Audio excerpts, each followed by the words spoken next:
Students, आपका pledge classes में स्वागत है। आज के वीडियो लेक्चर में आप देखेंगे प्रश्नावली 6.2। प्यारे स्टूडेंट्स, पिछले वीडियो लेक्चर में भी मैंने कहा था कि आज आप प्रश्नावली 6 पॉइंट देखेंगे, बट थेल्स प्रमेय को प्रूव करते समय काफ़ी समय लग गया और वीडियो काफ़ी लंबी हो गई, इसलिए उसमें प्रश्नावली को नहीं देखा गया था। आज के वीडियो लेक्चर में आप इस प्रश्नावली में दिए गए 10 क्वेश्चंस हैं, जिनमें से आप 5 क्वेश्चंस को सरल करेंगे और 5 क्वेश्चंस अगले वीडियो लेक्चर में देखेंगे कैसे सरल करना है। तो आइए देर ना करते हुए आज की वीडियो शुरू करते हैं। तो प्यारे स्टूडेंट्स, जैसे मैंने अभी कहा आपसे कि आज के वीडियो लेक्चर में आप पढ़ेंगे प्रश्नावली 6.2। 6.2 को पढ़ने से पहले प्यारे स्टूडेंट्स, जो आपने थेल्स प्रमेय पढ़ा था उसको एक बार पुनः रिपीट कर लेते हैं, याद कर लेते हैं थेल्स प्रमेय क्या था और क्या कह रहा था। ठीक, तो ध्यान दीजिए प्यारे स्टूडेंट्स, थेल्स प्रमेय क्या था। मान लीजिए, देखिए एक ऐसे त्रिभुज हो, ध्यान दीजिएगा, एक ऐसे त्रिभुज हो, ठीक, ये सॉरी बढ़ गया, कोई दिक्कत नहीं है। ये त्रिभुज हो और इसमें इस भुजा के समांतर मान लीजिए एक ऐसी रेखा खींची जाए। ये त्रिभुज है, ये वी सी, और यहाँ पर ये वी सी है और खींचा जाए यहाँ डी और ई।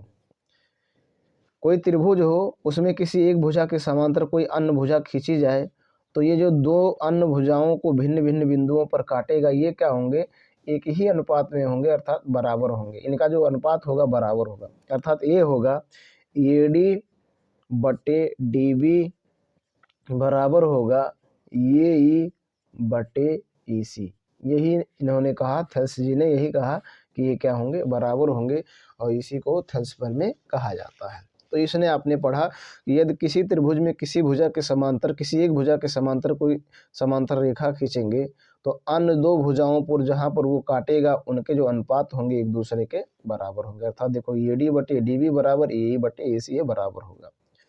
इसी थेल्स प्रमेय का एक विलोम प्रमेय है, कह रहा है कि यदि किसी त्रिभुज की, देखिए भुजाएं जो हों, इनके अनुपात अगर बराबर हैं ऐसे, तो वो जो रेखा होगी समांतर होगी, मतलब ये वाला इसके समांतर होगा, ये वाला इसके क्या होगा, समांतर होगा। ये थेल्स प्रमेय का विलोम है। ठीक, तो इसका भी यूज है कि मतलब कोई अनुपात बराबर हो, कोई अनुपात क्या हो, बराबर हो, तो उसकी जो रेखा जो होगी वो समांतर होगी। ये थेल्स प्रमेय का विलोम है, इसका भी यूज है। मतलब प्रमेय 6.2 आप में है कि यदि एक रेखा किसी त्रिभुज की दो भुजाओं को एक ही अनुपात में विभाजित करे, तो वह तीसरी भुजा के समांतर होते हैं। एक ही अनुपात में अगर विभाजित करेगी तो तीसरी भुजा के क्या होगी, समांतर होगी। ये आपको इस प्रमेय का भी उपयोग करना है। तो ठीक, तो आइए अब प्रश्नावली को देखा जाता है कैसे करना है। ठीक है, चलिए प्यारे स्टूडेंट्स, अब आप देखेंगे प्रश्नावली 6.2 का पहला क्वेश्चन कह रहा आकृति 6.17 1 और 2 में डी समांतर बी सी है।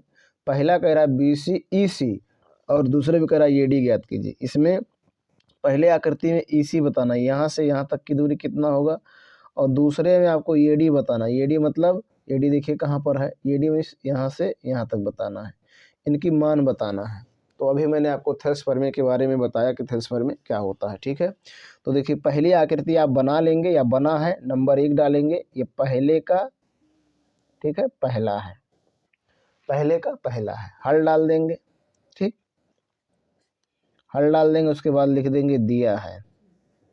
ठीक है, दिया है। ठीक, कोई दिक्कत नहीं। क्या दिया है, त्रिभुज ये बी सी में, त्रिभुज ये बी सी में दिया है डी ई समांतर बी सी, डी ई समांतर बी सी। जब ये दिया है, ध्यान दीजिएगा, तो जब ये बात आपको दिया है समांतर है, देखिएगा ये जो डी ई समांतर बी सी इसके समांतर है, तो थेल्स प्रमेय लगाइए, तब थेल्स प्रमेय से, या इसलिए कहेंगे तब थेल्स प्रमेय से, थेल्स प्रमेय से, तो थेल्स प्रमेय लगाएंगे तो क्या होगा, देखिए ये डी, ये वाला मान, ध्यान दीजिएगा, ये डी यहाँ से यहाँ तक बटे डी बी, और फिर ये ई बटे ई सी, यही होगा, तो यही रख दिया जाए, तो हो जाएगा ये डी बटे डी बी बराबर और ये ई बटे ई सी। ठीक, ई सी, ये हो जाएगा। ठीक है, कोई दिक्कत नहीं। अब इनमें जो मान मालूम है, देखो ए डी का मान मालूम है 1.5, तो यहाँ रख दीजिए ए डी का मान 1.5, 1.5 बटे, आगे डी बी का मान मालूम है, देखिए डी बी का मान 3 सेंटीमीटर, तो 3 रख दीजिए यहाँ, 3 बराबर, देखिए ये ई का मान मालूम है 1 सेंटीमीटर और इसी का मान मालूम नहीं है, तो ये है 1 सेंटीमीटर और बटे ई सी ही रहेगा। जिसका मान ना मालूम हो उसको ऐसे रहने देंगे। अब देखिए कर लीजिए वज्र गुणन, मतलब कैंची गुणा कर लीजिए। कैंची गुणा करेंगे तो इसका गुणा इसमें, इसका गुणा इसमें, तो हो जाएगा 1.5 गुणे ई सी बराबर 1 गुणे 3। ठीक, अब देखेंगे ई सी बराबर, ये हो जाएगा 3 और 3 और इसको उधर ले जाएंगे तो हो जाएगा 1.5। ठीक है, आगे देखिएगा ई सी बराबर, इसका दशमलव आप हटाएंगे तो यहाँ एक जीरो बढ़ जाएगा, हो गया 30, 15 दूना 30, ये आ गया इसका मान। इसी का मान आ जाएगा 2 सेंटीमीटर। ठीक है, कोई दिक्कत नहीं। सेम ऐसे ही जैसे इसको किए हैं ऐसे इसको भी कर लीजिए। क्वेश्चन नंबर 1 का दूसरा भी ऐसे। ठीक है, हल डाल दीजिए और लिख दीजिए दिया है। क्या है? दिया है, कोई दिक्कत नहीं। दिया है, क्या दिया है? त्रिभुज ए बी सी में, देखिए इस त्रिभुज का नाम भी ए बी सी है, देखिए ये बी सी, तो ये बी सी में वही बात दोनों में दिया है। डी जो समांतर है, डी समांतर बी सी, जब डी समांतर बी सी है तो ध्यान दीजिएगा थेल्स पर में लगाइए, तब हो जाएगा थेल्स परमे से, थेल्स परमे से। ठीक, थेल्स परमे से क्या होगा देखिएगा फिगर में, ये डी बटा डी बी अभी जो लिखे थे बराबर हो जाएगा ये ई बटा ई सी, यही तो होगा। ठीक, अब ए डी का मान रखिए तो ए डी का मान नहीं मालूम है, ए डी ही रहेगा। ठीक है, ए डी ही रहेगा। डी बी का मान मालूम है 7.2 और बराबर देखिए ई का मान मालूम है 1.8 और बटे, और इसका मान मालूम है इसी का 5.4। ठीक है, ये देखिए ये मान रख दिया गया सबका। अब वज्र गुणन करो, कैंची गुणा, तो कैंची गुणा करेंगे तो इसमें इसका होगा, हो जाएगा ये डी गुणे 5.4 और बराबर ये हो जाएगा 1.8 गुणे, सॉरी 1 है और 7.2। ठीक, अब इसको उधर ले जाइए तो ये डी बराबर हो जाएगा 1.8 गुणे 7.2 बटे 5.4। ठीक, अब देखिएगा इससे इसका दशमलव हटा दीजिए, इससे इसका घटा दीजिए, 18 को 18 और 18 तियाँ 54। ठीक, अब इससे इसमें भाग दीजिए तो ये डी बराबर हो जाएगा, देखिए 7 3 दूना 6, एक बच गया, हो गया 12, 4 तियाँ 12, ये आ गया ए डी का मान 2.4। ठीक, इस तरह से आपको हल करना है, कोई दिक्कत नहीं है। तो आपका क्वेश्चन नंबर 1 हो गया, ये क्वेश्चन नंबर 1 का पहला है और ये दूसरा है। ठीक, इस प्रकार से आपको हल करेंगे। अब देखेंगे आप क्वेश्चन नंबर 2। ठीक, प्यारे स्टूडेंट्स, अब आप देखेंगे क्वेश्चन नंबर 2। तो क्वेश्चन नंबर 2 में क्या कह रहा है, देखिए किसी त्रिभुज पी की आर की भुजाओं पी क्यू और पी आर पर क्रमशः बिंदु ई और एफ स्थित हैं। कह रहा कोई त्रिभुज है, मान लीजिए त्रिभुज बना ले रहे हैं, ध्यान दीजिएगा एक त्रिभुज बना ले रहे हैं ऐसे। ठीक है, एक त्रिभुज बना ले रहे हैं ऐसे, ध्यान दीजिएगा एक त्रिभुज। ठीक, यहाँ लिख दे रहे हैं P और यहाँ लिख दे रहे हैं Q और यहाँ लिख दे रहे हैं R। ठीक, कोई दिक्कत नहीं। कह रहा है किसी त्रिभुज P की R की भुजाओं PQ पर एक बिंदु है, मान लीजिए यहाँ एक बिंदु है और एक बिंदु है यहाँ पर F PR पर। ठीक, कह रहा है परिस्थित है, निम्नलिखित में से प्रत्येक स्थिति के लिए बताइए कि क्या EF देखिए ये E है और ये F है। EF मतलब इसको इसे मिला देंगे तो बन जाएगा EF समांतर है QR के, मतलब इसके समांतर है, इस रेखाखंड के ये वाला समांतर है कि नहीं, यही सिद्ध करना है। तो मैंने भी आपको बताया था थेल्स पर में कि क्या है। ठीक है, तो इसमें पहला क्वेश्चन मान दिया है, देखो मान दिया है तो कब ये, अच्छा ये रेखा इस रेखा के समांतर कब होगी, जब ये इतना बटे इतना बरा नहीं सॉरी इतना यहाँ से यहाँ तक की दूरी बटे यहाँ से यहाँ तक की दूरी बराबर यहाँ से यहाँ तक की दूरी बराबर यहाँ से यहाँ तक बटे यहाँ से यहाँ तक की दूरी बराबर आ जाए तो समांतर है, अन्यथा समांतर नहीं है। ठीक है, तो देखिए दूसरे का पहला क्वेश्चन ले रहे हैं, देखें ठीक है, दूसरे का पहला क्वेश्चन हल डाल दे रहे हैं, ठीक, और लिख दे रहे हैं दिया है, क्या दिया है। ठीक है, कोई दिक्कत नहीं। क्या दिया है देखिएगा यहाँ पर PE बराबर 3.9 सेंटीमीटर और उसके बाद है EQ बराबर 3 सेंटीमीटर। फिर PF बराबर आपका है PF बराबर 3.6 सेंटीमीटर और उसके बाद FR बराबर है आपका 2.4 सेंटीमीटर। यह है, ठीक है, कोई दिक्कत नहीं। अब उसी थेल्स प्रमेय पर इसको रखो, थेल्स प्रमेय से मतलब रखना नहीं है, पता करना वैसे, तो यहाँ लिखेंगे अब ये देखा जाएगा ये जो PE बटे EQ का मान, PE बटे EQ का मान निकाल लेंगे, उसके बाद अभी कंपैरिजन करेंगे दोनों का अनुपात जो है बराबर है कि नहीं। तो PE का मान देखिए यहाँ है 3.9 बटे और EQ का मान है 3, डिवाइड करेंगे तो आ जाएगा 1.3, 3 अक्कुम 3 और 3 त्रिक्का 9 सेंटीमीटर। ठीक है, इधर देखेंगे PF बटे FR तथा हो जाएगा PF बटे FR, तो यहाँ हो जाएगा PF का मान देखिए यहाँ लिखा है 3.6 और फिर ये 2.4, तो दशमलव से दशमलव कैंसिल हो गया, काट देंगे इसको तो हो जाएगा 6 से नहीं 12 से काटे तो 12 3 36 और 12 दूना 24, भाग दे देंगे तो आ जाएगा 1.5 सेंटीमीटर। अब देखिए इसका 1.3 है, इसका 1.5 है, बराबर है नहीं है, तो यहाँ लिखेंगे चूंकि PE बटे EQ is not equal to PF बटे FR, बराबर नहीं है, इसलिए थेल्स प्रमेय के विलोम से लिख देंगे थेल्स प्रमेय के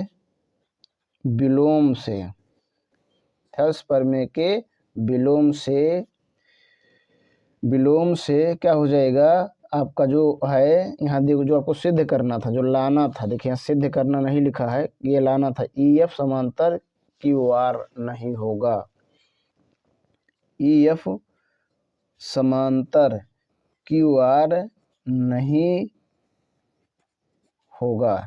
ठीक, ये होगा, बस ये हो गया आंसर। अगर ये दोनों बराबर आ जाता तो समांतर हो जाता थेल्स प्रमेय के विलोम से, लेकिन ये नहीं है बराबर, इसलिए थेल्स प्रमेय के विलोम से ये समांतर नहीं होगा। ये हो गया पहला क्वेश्चन। अब दूसरा क्वेश्चन भी सेम ऐसे सरल करना है। ठीक है, दूसरा क्वेश्चन भी ऐसे सेम सरल करो, उसमें भी जो जो मान दिया है लिख लो और उसके बाद सरल करो। ठीक है, तो देखा जाए फिर देखेंगे प्यारे स्टूडेंट्स, दूसरा ये देखिए दूसरा भी ऐसे है, तो दूसरे में भी ऐसे फिगर बना लीजिए, या तो एक ही फिगर से सबको सॉल्व कर लीजिए या अलग अलग बना लीजिए। ठीक है, कोई दिक्कत नहीं है। तो देखो ये भी बन गया ऐसे, यहाँ लिख दे रहे हैं P, यहाँ Q और यहाँ R, इस पे एक बिंदु ले रहे हैं E और जैसे भी लिए थे इस पे ले रहे हैं F। ठीक, इन दोनों को मिला दे रहे हैं तो बन गया EF। ठीक, अब इसमें दूसरे में जो जो दिया उसको लिख दीजिए, हल डालिए और लिखिए दिया है, क्या है दिया है, क्या दिया देखो PE बराबर दिया है 4 सेंटीमीटर। ठीक है, यहाँ देखिए लिखा है, और QU बराबर दिया है आपका 4.5 सेंटीमीटर, PF बराबर दिया है 8 सेंटीमीटर और RF बराबर दिया है 9 सेंटीमीटर। ठीक, ये दिया है, कोई दिक्कत नहीं। अब देखिए अब क्या कीजिए, वही अनुपात निकालिए, तो अनुपात देखिए PE बटे EQ बराबर, तो PE का मान 4 सेंटीमीटर बटे EQ का मान, चाहे क्यू कहें या EQ कहें, बात एक है, 4.5। ठीक, ध्यान दीजिएगा क्या है। अब देखिएगा इसका दशमलव हटा दीजिएगा तो इधर एक जीरो बढ़ जाएगा, हो गया 40 बटे 45 भाग दीजिए, देखिए किससे भाग जाएगा, 5 से दीजिए तो इसमें चला जाएगा, 8 पंचे 40 में देंगे भाग, और 9 का चला जाएगा 8/9। ठीक, ऐसे रहने देते, कोई दिक्कत नहीं है। अब देखो तथा इसका वाला देखिए तो हो जाएगा PF बटे FR। तो PF का मान देखिए लिखा 8 सेंटीमीटर और बटे FR, या RF कहें या FR, बात एक ही है 9। तो देखिए 8/9, 8/9 दोनों सेम है। तो यहाँ लिखेंगे चूंकि PE बटे EQ इज इक्वल टू है PF बटे FR के या RF के। ठीक है, बात एक ही। इसलिए क्या हो जाएगा, थेल्स परिमेय के विलोम से, इसलिए लिख देंगे थेल्स परिमेय के विलोम से, थेल्स परिमेय के विलोम से क्या होगा, EF समांतर होगा QR के, EF समांतर होगा QR के। ठीक है, बस यही है, हो गया, ये दूसरा भी हो गया ऐसे। इसी प्रकार से आप तीसरा भी लगाइए। ठीक है, तीसरा को भी ऐसे आप सरल कर सकते हैं। तो तीसरा क्वेश्चन से देखिए ये है, ये मैं आपके लिए छोड़ दे रहा हूँ, जैसे ये दोनों किया गया ऐसे आप भी इसको करेंगे और आसानी से सरल कर ले जाएंगे। ठीक, कोई दिक्कत नहीं है। अब बढ़ते हैं अगले क्वेश्चन की ओर। प्यारे स्टूडेंट्स, अब आप देखेंगे क्वेश्चन नंबर 3। तो क्वेश्चन नंबर 3 में कह रहा आकृति 6.18 में, आकृति 6.18 ही देखो ये है, ये वाला है। अब ये आकृति क्या कर लो, बना लो। देखो मैं बना ले रहा हूँ, इस तरह से बना है किताब में, ऐसा बना ले रहा हूँ, ध्यान दीजिएगा। ऐसे एक लाइन खींच लीजिए, ठीक, और उसके बाद इसको ऐसे और इसको ऐसे और इसको इसमें ऐसे मिला दीजिए और इसको ऐसे इसमें मिला दीजिए। ठीक, ये बन गया। ठीक है, ध्यान दीजिएगा, ये देखो मैं आकृति यही बना रहा हूँ इसे। ठीक, और यहाँ पर देखेंगे तो इसके समांतर ऐसे है, इस रेखा के समांतर ऐसे है, और फिर इसके बाद इसके भी समांतर ऐसे है, समांतर करना है। ठीक, यहाँ पर देखेंगे लिखा है L, यहाँ पर देखेंगे C, यहाँ पर देखेंगे D, यहाँ पर देखेंगे B, यहाँ पर देखेंगे M, यहाँ पर देखेंगे N, और यहाँ पर देखेंगे E, ऐसे लिखा। यही आकृति है 6.18। तो आकृति बना ली। चलिए आकृति बन गया, आगे समझिए क्या कह रहा है। यदि LM समांतर CB, LM देखिएगा, LM जो है यहाँ देखिएगा, LM समांतर CB और LN समांतर CD हो तो सिद्ध कीजिए कि इतना बराबर इतना होगा। ठीक है, यही करना है। तो कुछ नहीं करते हैं, पहले आप हल डालिए, लिख दीजिए क्या क्या मालूम है। तो तीसरा लिखिए, हल डालिए, फिर लिख दीजिए दिया है, दिया है। क्या दिया है भैया, ये दिया है LM समांतर CB, ये दिया है, और तथा एक बात और दिया है, क्या दिया है, LN समांतर CD, ये दो बात दी है। ठीक, कह रहा है आपसे सिद्ध करना है, सिद्ध करना है। क्या सिद्ध करना है, देखो यहाँ पर लिखा है ये M बटे ये B बराबर ये N बटे ये D, ये सिद्ध करना है। ठीक, तो मैंने दिया क्या है और सिद्ध क्या करना है ये लिख दिया। अब आप देखेंगे इस क्वेश्चन को कैसे करना है। ठीक, तो देखा जाए। अब प्यारे स्टूडेंट्स, इस क्वेश्चन को बहुत ही आराम से समझेंगे तभी आपके समझ में आएगा। तो यहाँ आप डालेंगे उत्पत्ति। ठीक है, उत्पत्ति, उत्पत्ति डाल दिए। अब उत्पत्ति डालने के बाद इसमें ऐसे क्वेश्चंस में फिगर ही मेन होता है। यदि आप फिगर को समझ लेंगे तो आप आसानी से कर ले जाएंगे, कहीं पर कोई समस्या नहीं रहेगी। ठीक है, तो देखो इस फिगर में देखा जाए, इसमें इधर वाले त्रिभुज में ये DC में, ठीक है, तो यहाँ लिख दीजिए त्रिभुज ये DC में, समझ में आ रहा ना, ये DC मतलब ये देखिएगा ऐसे लेकर आएंगे, फिर ऐसे और फिर ऐसे यहीं से मुड़कर चले जाएंगे, इसमें देखना है। तो इसमें आप क्या देख रहे हैं, जो ये लाइन है ये वाला LN जो है ये CD के समांतर है, यहाँ दिया है LN समांतर CD, LN समांतर CD कहाँ से दिया है, लिख सकते हैं यहाँ पर दिया है, दिया है, ये दिया है LN समांतर CD, कोई दिक्कत नहीं है।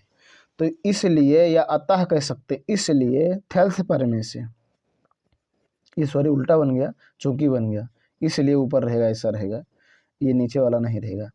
थेल्स पर में से, इसलिए थेल्स पर में से। थेल्स पर में से क्या होगा, अभी आपने पढ़ा कि जब कोई समांतर होगा तो इतना बटे इतना, अर्थात ये एन बटे एन डी बराबर होगा ये एल बटे क्या, एल सी, ये बराबर होगा, कोई दिक्कत नहीं। ये हो गया समीकरण नंबर 1। इतनी बात समझ में आया ना, इतना यहाँ से यहाँ तक की दूरी बटे यहाँ से यहाँ तक की दूरी बटे यहाँ से यहाँ तक की बराबर यहाँ से यहाँ तक की दूरी बटे यहाँ से यहाँ तक की दूरी के बराबर होगा, कोई समस्या कोई दिक्कत नहीं है। ठीक, ये हो गया। आप फिर लिखेंगे पुनः त्रिभुज। अब उधर वाले त्रिभुज में देखेंगे, ध्यान दीजिएगा, इधर वाले त्रिभुज ये बी सी त्रिभुज, ये बी सी में, ठीक, ये बी सी में देखिए, तो ये भी सी में भी वही बात है, ये जो एम है समांतर है बीसी के, एम समांतर है बीसी के, चाहे बीसी का या सी भी बात एक ही है। ये कहाँ से मालूम है, दिया है, लिख सकते हैं दिया। अगर आपसे कोई पूछे ये कहाँ से आ गया तो कह सकते हैं दिया है। अब बात समझिएगा, यहाँ भी लिखिए, इसलिए थेल्स पर में से, थेल्स पर में से, किससे, थेल्स पर में से। तो थेल्स पर में भी बताया गया, देखो समझ लो एक बार फिगर में, उसके बाद लिख रहे हैं कि फिगर आपको दिखाई नहीं देगा। यहाँ से यहाँ की दूरी बटे यहाँ से यहाँ तक की दूरी बराबर होगा यहाँ से यहाँ तक की दूरी बटे यहाँ से यहाँ तक की दूरी। ठीक, तो यही आप अब लिखने वाला हूँ। तो क्या लिखूंगा, देखिएगा, लिख रहा हूँ ये एल बटे, ध्यान दीजिएगा, ये एल बटे एल सी बराबर होगा ये एम बटे एम बी के। ठीक है, ये बराबर हो गया, बन गया समीकरण नंबर 2। अब प्यारे स्टूडेंट्स, अगर आप समीकरण 1 और 2 को ध्यान से देखिए तो कुछ आपको मिल रहा है। क्या मिल रहा है देखेंगे, यहाँ देखिएगा, ये देखिएगा, ये एन बटे एन डी बराबर ये एल बटे एल सी, और यहाँ भी ये एल बटे एल सी, दोनों में ये बटे एल सी है। तो समीकरण 1 का मान चाहे 2 में रखो या 2 का मान 1 में रखो। ठीक है, तो यहाँ लिख सकते हैं, ध्यान दीजिएगा, अब लिखेंगे समीकरण 1 व 2 से, समीकरण 1 व 2 से, मतलब समीकरण 1 और 2 से आपको क्या मिलेगा, ये मिलेगा आपको, ध्यान दीजिएगा, ये मिलेगा ये एन और बटे एन डी बराबर हो जाएगा ये एम बटे एम बी। ठीक, ये आ गया, ये बटे एम बी। ठीक, ये आ गया। और शायद आप देखेंगे प्यारे स्टूडेंट्स, आपको यही सिद्ध भी करना था, जो आप लाए हैं यही आपको सिद्ध भी करना था, जो आप लाए हैं देखें, यही आपको शायद सिद्ध भी करना था।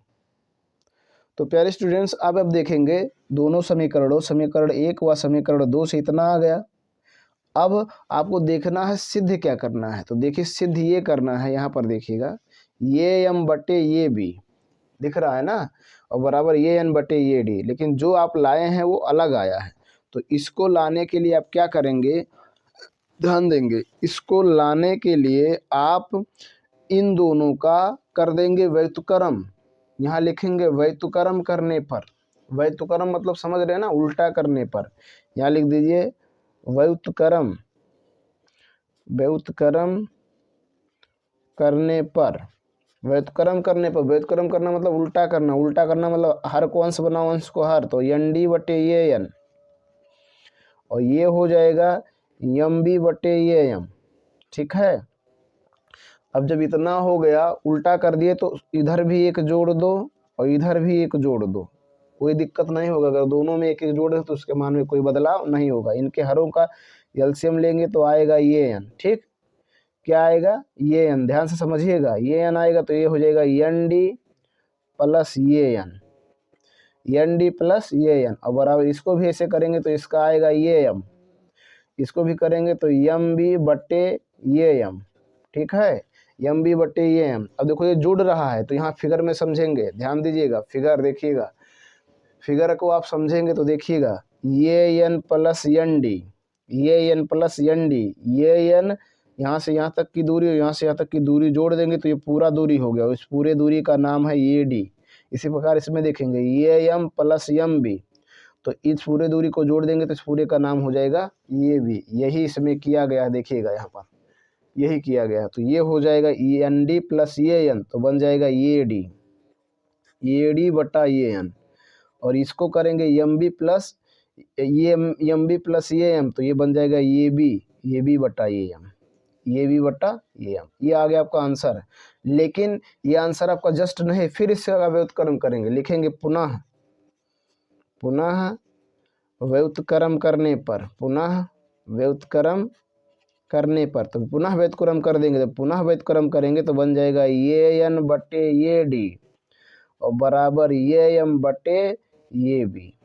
इसी को आप ऐसा भी लिख सकते हैं ये एम बटे ये बी और बराबर ये एन बटे ये डी, ये लिख सकते हैं ऐसा। और यही आपको लाना था, हो गया प्रूव्ड। देखिएगा यही आपको लाना था, ये एम बटे ये बी बराबर ये एन बटे ये डी, यही आपको लाना था, यही हो गया, ये हो गया प्रूव्ड। देखिए इस प्रकार से आप सिद्ध करेंगे। देखिए बाकायदा और अच्छे ढंग से लिखा हुआ, नियम कानून से बढ़िया से हर चीज़ का प्रयोग करके हुए सरल किया गया। तो ऐसे भी आपको सरल करना है।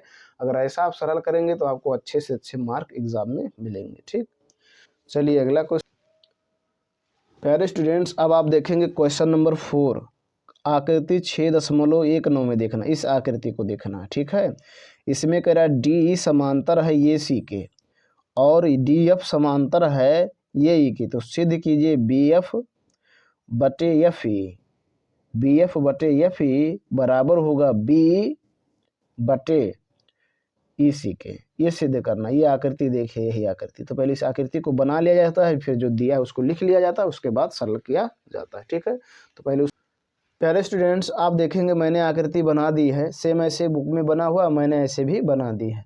अब इसमें यहाँ पर लिखेंगे क्वेश्चन नंबर 4 है, हल डाल देंगे और लिख देंगे दिया है। क्या कर देंगे? दिया है। अब जो दिया है उसको लिख देंगे। तो क्या दिया है इसमें, ध्यान दीजिएगा। ये दिया है इसमें कि जो आपका डी है, डी ये समांतर है ये सी के, डी समांतर है ये सी के। तथा एक बात और दिया है, ये दिया है कि जो डी एफ है ये भी समांतर है आपके ये ई की। ये चीज दो चीज इसमें दिया है।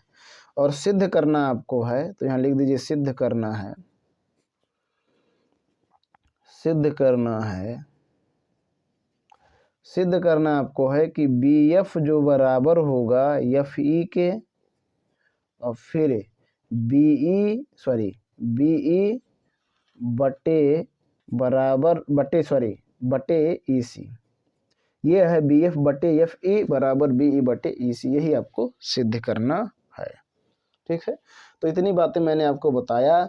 और मैंने देखिए क्या कहा है, यहाँ पर लिखा है कि जो डी ई समांतर है ये सी के, तो डी देखिए कहाँ है, डी ई ये है, देखिए डी ई ये है, ये वाला, ये देखिएगा डी ई ये है। ये जो डी ई ये है इसके समांतर है ये सी के, डी ई ए सी के समांतर है। तो डी ई जब ए सी के समांतर है तो क्या आप दूसरी बात कर रहा है, डी एफ जो है, डी एफ ये है, ये ई के समांतर है। तो जिसमें समांतर उसमें देखा जाए तो यहाँ डालिए उत्पत्ति। ठीक, उत्पत्ति डाल देंगे और लिखेंगे त्रिभुज। कौन से त्रिभुज में देखेंगे, देखो ये किसके समांतर है, डी, इस बड़े वाले त्रिभुज, इस भुजा के समांतर, तो लिखेंगे त्रिभुज ये बी सी में, त्रिभुज ये बी सी में। बात समझ में आ रहा ना। देखो ये जो भुजा है डी ये सी के समांतर, अर्थात इस बड़े वाले त्रिभुज की बात हो रही है। तो बड़े वाले त्रिभुज का नाम है ये बी सी। तो इसमें देखेंगे तो ये दिया है डी समांतर ये सी। अब आपसे कोई पूछे कहाँ से आया ये, तो कहेंगे दिया है। दिया है मतलब क्वेश्चंस में लिखा है, कोई समस्या नहीं है। तो जब ये दिया है इसलिए थेल्स प्रमेय लगाएंगे। कौन सा प्रमेय, थेल्स प्रमेय से। इसलिए थेल्स प्रमेय से, आप समझे थेल्स प्रमेय से क्या होगा, जब थेल्स प्रमेय आप लगाएंगे तो जब ये इसके समांतर है तो जिसके उनके अनुपात होंगे बराबर, अर्थात यहाँ से यहाँ तक की दूरी बटे यहाँ से यहाँ तक की दूरी बराबर होगा यहाँ से यहाँ तक की दूरी बटे यहाँ से यहाँ तक की दूरी के बराबर होगा। ठीक है, तो पहले लिख दिया जाए, तो जिसको भी मर्जी कहे आप लिखिए। तो मैं लिख दे रहा हूँ पहले BD बटे, देखो ये लिख दे रहा हूँ यहाँ से यहाँ तक की दूरी। ठीक है, यही है ना DE, तो BD बटे क्या हो जाएगा DA बराबर। अब इसमें देखो यहाँ से यहाँ तक BE बटे, ध्यान दीजिएगा, BE बटे हो जाएगा EC, हो जाएगा ना, ये देखिए यही है EC, इसको मानिए समीकरण नंबर 1। ठीक, कोई दिक्कत नहीं, देखिए लिख दिया। आप देखेंगे प्यारे स्टूडेंट्स, यहाँ लिखेंगे पुनः पुनः त्रिभुज। अब की बार कौन है त्रिभुज में देखेंगे, अब की बार देखिएगा DF कहाँ है, देखिए DF, तो DF ये है और ये किसके समांतर है, ये ई के समांतर है, अर्थात इस त्रिभुज में देखना है, ये BE में, ये BE में। ठीक है, तो लिखेंगे त्रिभुज, त्रिभुज सॉरी यहाँ 2 बार त्रिभुज बन गया, ये BE में, ये BE में। अब ये BE में क्या दिया है, DF जो समांतर है ये ई के, DF समांतर है ये ई के, कहाँ से मिल गया, दिया है, कहाँ से मिला, दिया है। ठीक, कोई दिक्कत। अब फिगर को समझ लीजिए एक बार, अब फिगर को समझेंगे। देखिए DF यही है, तो यहाँ से यहाँ तक की दूरी बटे यहाँ से यहाँ तक की दूरी, ध्यान से समझिएगा, यहाँ से यहाँ तक की दूरी बटे यहाँ से यहाँ तक की दूरी बराबर होगा यहाँ से यहाँ तक की दूरी बटे यहाँ से यहाँ तक की दूरी के बराबर होगा। ठीक, तो यही बात आपको लिखना है, तो लिखा जाए, देखिए ध्यान दीजिएगा, लिख रहा हूँ, तो हो जाएगा, इसलिए थेल्स प्रमेय से, थेल्स प्रमेय से कौन सा प्रमेय लगा दिए, थेल्स प्रमेय। थेल्स प्रमेय से क्या मिलेगा आपको, BD बटे DA, BD बटे DA बराबर होगा, ध्यान दीजिएगा समझिएगा, BF बटे FE के, BF बटे FE के। ये हो गया समीकरण नंबर कौन सा, 2। समझ में आया इतनी बात, कोई दिक्कत नहीं, बहुत आसान है, बस आपको प्रमेय याद रखना और उसका क्या क्या है उसके अनुसार से आप करते रहिए, सारे क्वेश्चंस आसानी से सरल हो जाएंगे, कोई समस्या नहीं रहेगी। ठीक, अब बात समझिएगा, दोनों समीकरणों को, एक और समीकरण 2 को आप ध्यान से देखिए, तो आपको कुछ मिल रहा है, क्या मिल रहा है, यहाँ मिल रहा है BD बटे DA, यहाँ भी मिल रहा है BD बटे DA, तो दोनों सेम है। तो जब किसी समीकरण का एक पक्ष बराबर हो तो दूसरा पक्ष भी क्या होता है, बराबर होता है। तो अब लिख देंगे आप समीकरण 1 व 2 से, समीकरण 1 व 2 से। ठीक है, ध्यान दीजिएगा, लिखेंगे समीकरण 1 व 2 से। तो मैंने भी कहा कि किसी समीकरण का कोई एक पक्ष बराबर हो तो दूसरा अपने आप बराबर हो जाता है। तो क्या हो जाएगा, दोबारा समझिएगा, BF बटे FE बराबर हो जाएगा BE बटे EC के, BE बटे EC के। यही आपको लाना था, यही प्रूव्ड करना था, ये सिद्ध करना था। देखो BF बटे FE बराबर BE बटे EC, यहाँ देखो यही शुरू में लिखा है, जहाँ सिद्ध करने वाले में देखिएगा, BF बटे FE बराबर BE बटे EC, यही सिद्ध करना था, यही आपका आ गया। तो क्वेश्चन नंबर प्रूव्ड हो गया 4, अब कोई दिक्कत नहीं है। अब अगला क्वेश्चन समझेंगे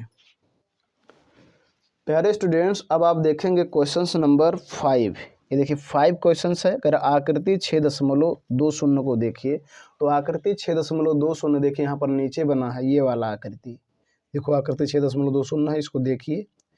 इसमें कह रहा है डी जो है, डी कहाँ है, डी देखिएगा, डी कहाँ गया जी, डी देखिए ये यहाँ से यहाँ तक का समांतर है वो क्यू के, वो क्यू इसके समांतर है। ठीक है, फिर कह रहा है डी एफ, तो डी एफ ये है, ये इसके समांतर है वो आर के। दर्शाइए कि ई एफ समांतर क्यू आर है, ई एफ समांतर क्यू आर है, ये आपको बताना है कि ये इसके समांतर है कि नहीं है। ठीक है, ध्यान दीजिए, पहले इस आकृति को बना लिया जाता है, उसके बाद फिर किया जाएगा। ठीक, प्यारे स्टूडेंट्स, आप देखेंगे क्वेश्चन नंबर 5 का जो आकृति है ऐसे बना हुआ जैसे मैंने आपके सामने बनाया है, देखिएगा ये आकृति। अब आप यहाँ डाल देंगे 5 और डाल देंगे हल और लिख देंगे दिया है, जो जो बातें आपको मालूम है वो लिख देंगे, क्या मालूम है।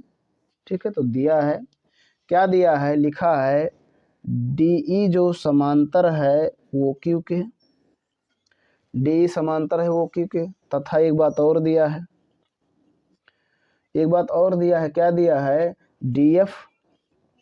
डी एफ समांतर है वो आर के, ये दिया है। सिद्ध करना है तो यहाँ लिख दीजिए सिद्ध करना है। ठीक है, सिद्ध क्या करना है, ध्यान से तो कह रहा है ई एफ समांतर है वो क्यू आर के, ये सिद्ध करना है। ई एफ जो देखिए ई एफ यही है, ई एफ समांतर है क्यू आर के, मतलब ये वाला लाइन इस वाले लाइन के समांतर है, यही सिद्ध करके आपको बताना है। तो आप डालिए उत्पत्ति डालिए, ठीक, उत्पत्ति डाल दीजिए। अब समझिए जो बातें आपको दिया है उनमें देखिए, तो देखिएगा ध्यान से। डी पहला बात दिया, देखिए डी, तो डी यही है, डी किसके समांतर है ये भी समझ लीजिए। डी समांतर है वो क्यू के, इसके समांतर है। अर्थात इस त्रिभुज में देखेंगे त्रिभुज पी की वो में या पी ओ क्यू में, त्रिभुज पी ओ क्यू में। ठीक है, देखा जाए तो इसमें आपको मिला है डी समांतर है वो क्यू के। कहाँ से आ गया, दिया है, कोई समस्या नहीं है। ठीक, इसलिए अब लगाएंगे आप थेल्स परिमेय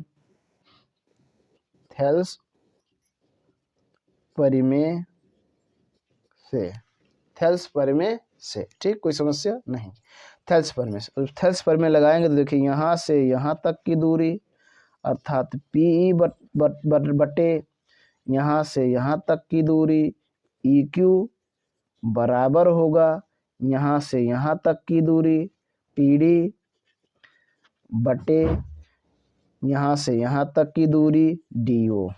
ये बन गया समीकरण नंबर 1, कोई समस्या नहीं। आगे बढ़ते हैं, आगे समझिएगा। अब यहाँ लिखिए पुनः अब की बार दूसरी बात जो दिया है वो कह रहा है डी एफ जो है, देखिएगा ये डी एफ है, ये वाला रेखा इस वाले रेखा के समांतर है वो आर के। तो इस त्रिभुज में देखा जाएगा पी वो आर में, तो यहाँ लिख देंगे त्रिभुज पी ओ आर में।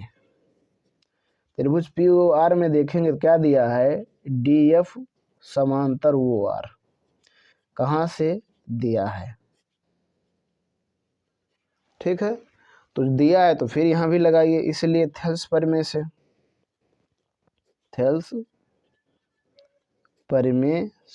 तो थेल्स परिमेय से क्या हो जाएगा, बात समझिएगा ध्यान से, बहुत ध्यान से समझे।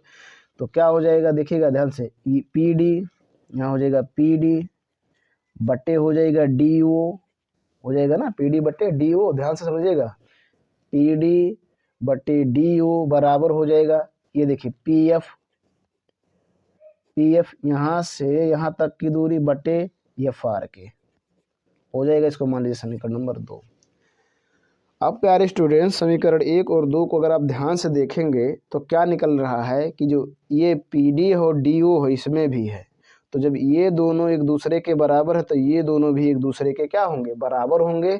तो आप लिख देंगे समीकरण 1 व 2 से, समीकरण 1 व 2 से। ठीक, तो क्या हो जाएगा, पी ई बटा ई क्यू बराबर हो जाएगा पी एफ बटा एफ आर से। पी ई बटा ई क्यू बराबर हो गया पी एफ बटा एफ आर के। अब इस लाइन को बहुत समझने वाली बात है, यहाँ पर देखिए क्या कह रहा है कि देखिए पी ई बटे ई क्यू मतलब यहाँ से यहाँ तक की दूरी बटे यहाँ से यहाँ तक की दूरी बराबर पी एफ बटे यहाँ से यहाँ तक की दूरी बटे एफ आर, ये दोनों दूरियां बराबर हैं। तो थेल्स परिमेय का विलोम यही है कि यदि उनके अनुपात जो हों बराबर हों तो उनके उसके जो रेखा खींची गई है वो तीसरी रेखा के क्या होगी, समांतर होगी। क्या होगी, समांतर होगी। तो यहाँ लिख देंगे इसलिए, सॉरी फिर उल्टा बना दिए, यहाँ रहेगा इसलिए थेल्स परिमेय के विलोम से थैलेसपर्मी के विलोम से क्या हो जाएगा भैया, EF समांतर हो जाएगा QR। थैलेसपर्मी का विलोम यही कह रहा है कि यदि उनके अनुपात समान हैं, बराबर हैं, तो वो रेखा उस रेखा के समांतर होगी। यही सिद्ध करना था और हो गया। ठीक, तो इस प्रकार से मैंने आज की वीडियो लेक्चर में आपको क्वेश्चन नंबर 1 से लेकर क्वेश्चन नंबर 5 तक बताया कि कैसे सरल करना है और कैसे सिद्ध करना है। तो आशा करते हैं कि आप इन क्वेश्चनों को आसानी से समझ गए होंगे। इसके बावजूद आपको कहीं किसी प्रकार की कोई डाउट है तो कमेंट करें। वीडियो देखने के बाद कोई जानकारी मिली हो तो लाइक करें, ना पसंद आए तो डिसलाइक भी करें। चैनल पर पहली बार आए हैं और आप क्लास 10th में हैं, मैथमेटिक्स को आसानी से या बेसिक मैथ्स को सीखना चाहते हैं तो चैनल को सब्सक्राइब करें, साथ साथ बेल आइकन प्रेस करें ताकि जो मैं वीडियो अपलोड करूं उसका नोटिफिकेशन आपको मिलता रहे। आज के वीडियो लेक्चर में बस इतना ही। धन्यवाद।